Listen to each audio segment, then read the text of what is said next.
Peace and love, family. Welcome back to the channel. We are Mukemne. And to all of my new subscribers, welcome, welcome. Thank you for joining us today. So, in our last episode, we discussed the Taoist perspective. We went over Taoism, we went over the yin and the yang, and what that had to do with the gender nuanced experience of Black people, of just gender nuanced people, and how there is an interconnectedness of all things and what that has to do with the yin and the yang. In today's episode, we are going to talk about Mukemne and how being Mukemne creates a shared consciousness. So, in today's episode, we are going to be talking about Mukemne as conscious beings. We're going to discuss a little bit about what does it mean to be conscious and what does it mean to have a shared conscious reality, to have a shared our shared experiences as Black people born in gender nuanced bodies. So what exactly is consciousness? So consciousness is the state of being aware and able to think about one's own existence, thoughts, and surroundings. It is the subjective experience of the mind encompassing a wide range of mental phenomena such as sensations, perceptions, thoughts, and emotions. And this aspect of consciousness ultimately can coalesce in a shared experience. So I'm going to introduce a video first, and then I'll come back with the rest of my commentary afterwards, and then we'll discuss. Radically materialist view that the brain was like a little factory.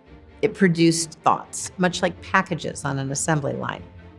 And while that was certainly an okay thought in its time, more and more scientists are turning to a consciousness-based view of reality, post-materialism, in which the brain does not only produce thoughts, but rather it's seen as something more like an antenna that can send and receive consciousness.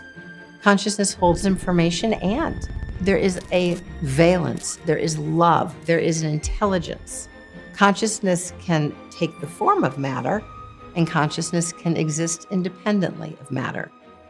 And this notion is not alien to young adults who have grown up with cell phones that can pull information out of the thin air. We have moved beyond radical materialism to the point where materialism, the brain in the box, is really a subset of the functionality of the brain. It is very much to our benefit that we discovered the full range of the brain's capacity. When we can heal people, when we can know of others' suffering and help them renew, whether or not they happen to be in our physical presence, through a shared sacred consciousness, then we have reached the point at which we really are one humanity. In the video, it talked about how our brain, our consciousness is actually like an antenna, right? And so we are constantly receiving information about ourselves and the external world from just our reality, and our ability to make sense of it and to understand it is consciousness. And consciousness can be shared, and it is also collective. The shared history of racial discrimination creates a individual and collective consciousness of our Black experience here in America, right? Because I'm in America. And then you would say that being Mukemne also creates a shared conscious experience, an individual consciousness, and a collective consciousness that we as gender nuanced people who grew up in traditionalist households may have that shared experience of what that was like, that individual experience. But we also have the shared collective experience of what it means to be a Black gender nuanced person within the collective, due to the cultural motifs that govern our experience as Black gender nuanced people. As Mukemne, as Black gender nuanced people, we become aware of this shared consciousness through homophobia, through discrimination, through the things that we experience with our families, and also being the new Negro, right? Being Alan Locke's new Negro, and also how Black consciousness has evolved and how that has created an awakened experience for Black people born in gender nuanced bodies. It also creates a shared conscious experience due to how many people in the collective still believe in these archaic, regressive tropes about how Black people born in gender nuanced bodies are mentally ill. And I would challenge that and say that gender nuanced people are not mentally ill, that it is our world sense, that we share a world view of being Black, but being Mukemne, it colors our worldview. And so our world sense, our sense of the world is then colored by the fact that we are gender nuanced people who exist in the world as Mukemne, as gender nuanced, as variegated expressions of, as a variegated expression of gender.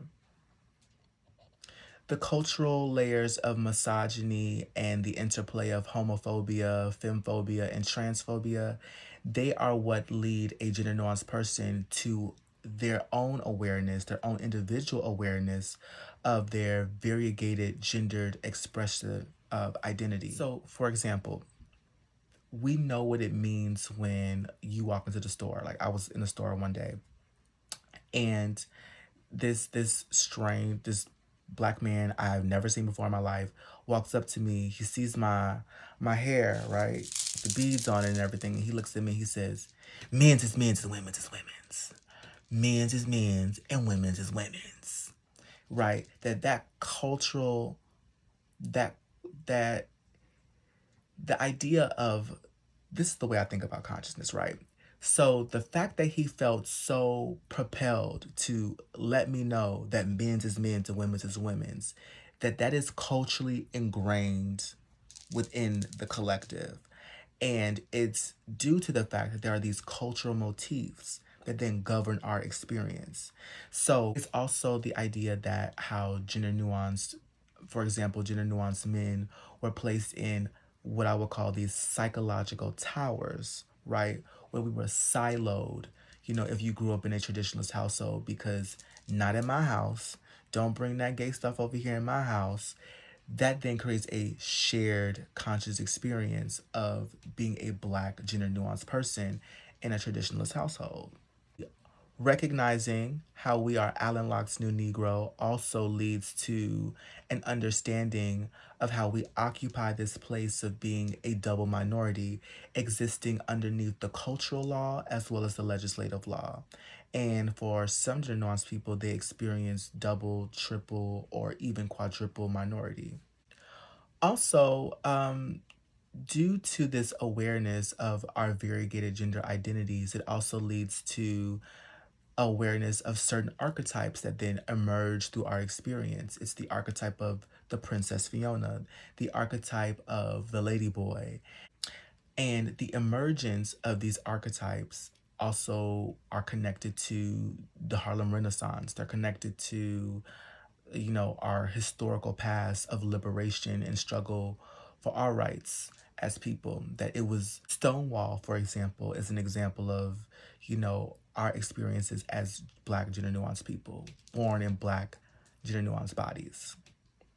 So understanding and recognizing the ways that being Mukimne kind of emerges through our experience and colors our worldview, it allows us the opportunity to create more meaning in our lives as Black people born in gender nuanced bodies.